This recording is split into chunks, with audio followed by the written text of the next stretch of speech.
Ada sebuah permasalahan yang ingin saya bahas karena memang cukup menarik, terutama saat terjadi perdebatan antara saudara Peri Irawan dan Bapak Soleman terhadap masalah salah tangkap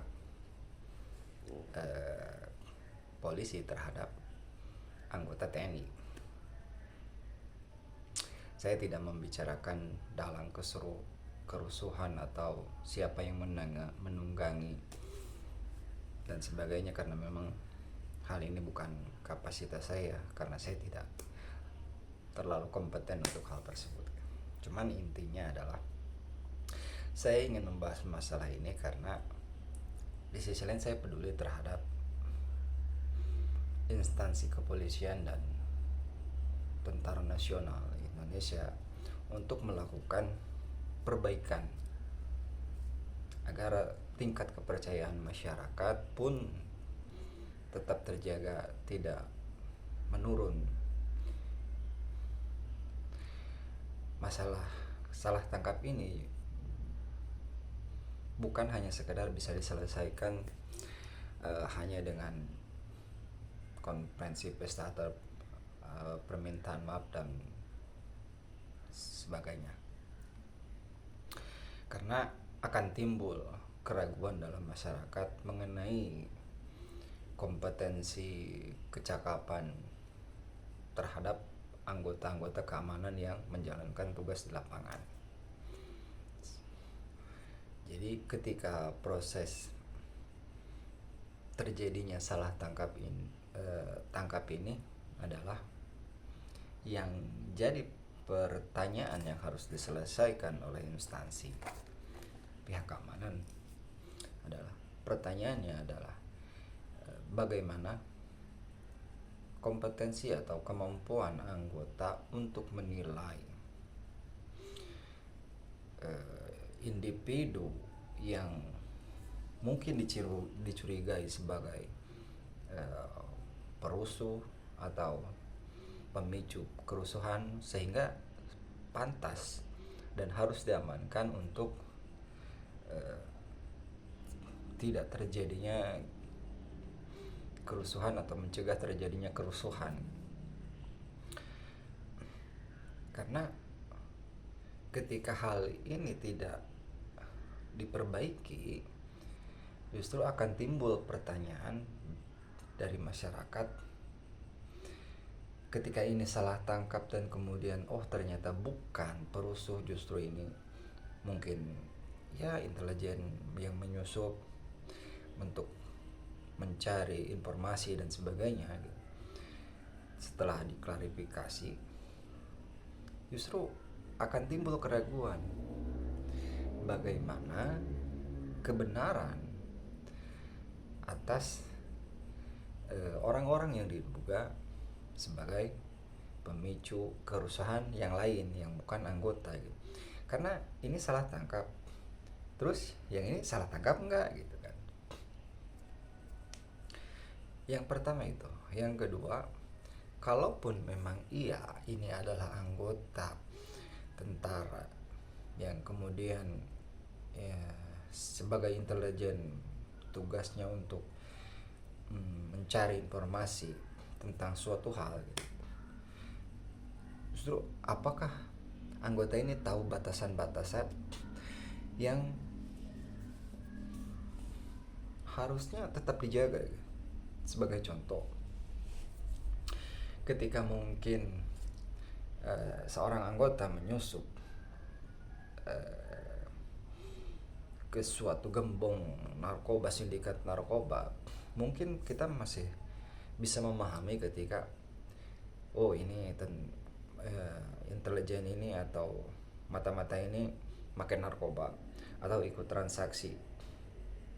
Kita masih bisa memahami karena memang ini tujuannya untuk mengetahui informasi dan meyakinkan sindikat ini bahwa kita memang benar bagian dari mereka. Cuman jika si anggota ini sampai harus misalkan menjual bukan kepada pembeli yang jelas-jelas pembeli, atau mungkin dia ikut menyebarkan gitu, misalkan dia ikut menawarkan barang narkoba ini kepada yang memang sebenarnya bukan pemakai gitu. Ini kan sudah menjadi di luar tugas gitu, sudah berlebihan gitu. Nah, begitupun ketika terjadi penyusupan terhadap kelompok-kelompok yang diduga mungkin akan melakukan aksi yang mungkin yang dicurigai akan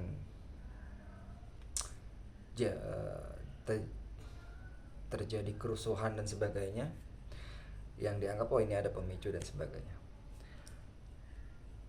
Sudahkah anggota ini paham gitu kalau misalkan dia ikut demo ya wajar, ikut aksi ya wajar. Cuman kalau misalkan dia ikut kerusuhan, sampai ikut kerusuhan atau bahkan sampai ikut menjadi pemicu, ini wajib dipertanyakan, apalagi sampai harus ini dicurigai sebagai pemicu kemudian ditangkap gitu. Ini sudah berlebihan, melebihi tujuan dari tugas yang harus dia jalankan. Ya, di sini kita harus bisa jadi bahan evaluasi, terutama untuk instansi kepolisian dan Tentara Nasional Indonesia terhadap bagaimana kapasitas anggota-anggotanya, bagaimana kualitas pelatihan yang mereka jalankan, bagaimana kecakapan akan tugas misalkan yang akan dijalankan, atau bahkan apa yang kemudian dia pegang. Ngerti gak gitu, barang ini tuh misalkan kendaraan, spesifikasinya seperti apa, sehingga ya jangan sampai kejadian seperti keterangan ya yang merenggut nyawa itu karena ketakutan gitu. Justru kan ini pertanyaan di masyarakat, timbul pertanyaan di masyarakat, bagaimanakah kemampuan, kepahaman anggota yang mengendarai kendaraan ini terhadap kemampuan kendaraannya sendiri, yang dikendarai sendiri.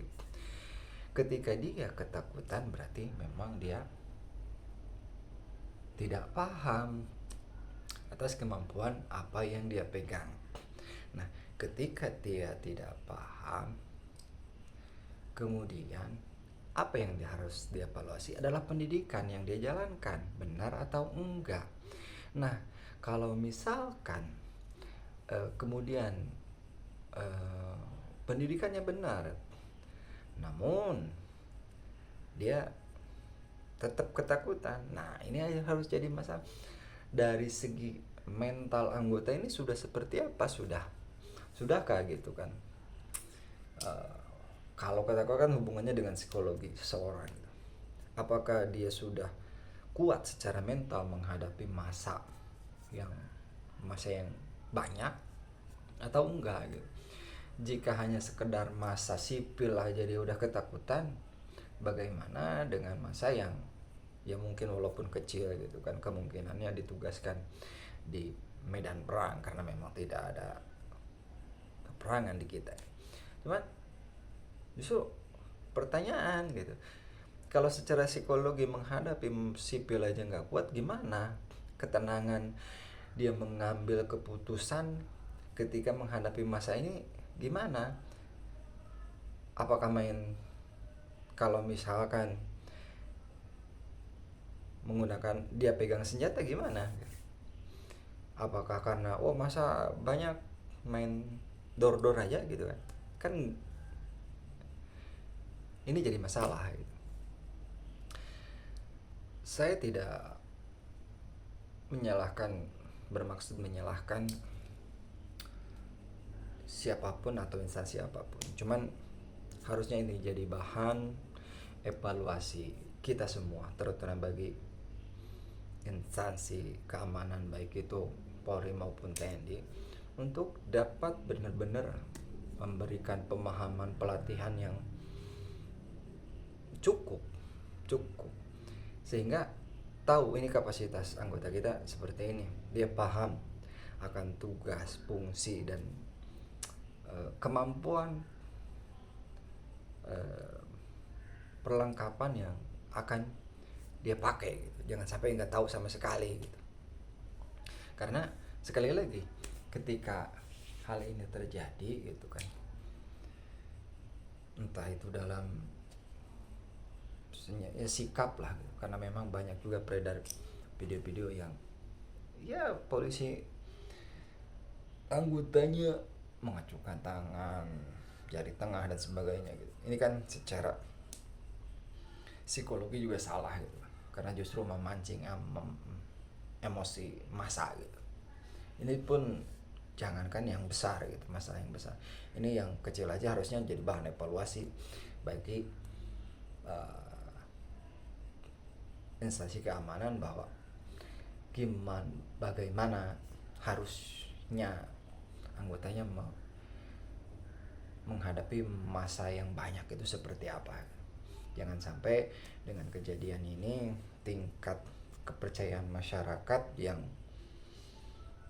mau tidak mau kurang percaya terhadap